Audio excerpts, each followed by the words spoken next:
एक video post की है मैंने सोर थ्रोट के बारे में कि अगर गला खराब हो तो उसमें आप ठंडी चीज़ें इस्तेमाल कर सकते हैं। स्पेशली जो बर्फ़ की गोलियां होती हैं, छोटे छोटे टुकड़े बर्फ़ के, वो अगर आप सक करते हैं, मुंह में रखते हैं, तो उससे आपके गले को सुकून मिलता है और आपको आराम जल्दी आ जाता है। तो बहुत से लोग कह रहे थे कि ठंडी चीज़ों से उल्टा नुकसान होता है।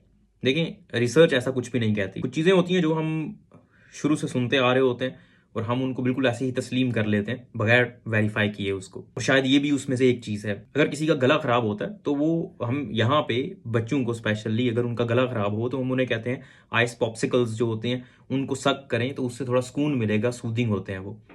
सेलाइन गार्गल्स के बारे में मैंने बात की थी कि जो नमक डाल के पानी के अंदर नीम गर्म पानी में गरारे करने से थोड़ा बेहतर हो जाता है, जल्दी आराम आ जाता है। तो उसकी वजह ये है, नीम गर्म पानी इसलिए लेते हैं कि गले के अंदर जो भी थोड़ी बहुत रतूबतें वगैरह हैं वो आसानी से साफ़ हो जाएँ। ठंडे पानी से इतनी आसानी से साफ़ नहीं होंगी।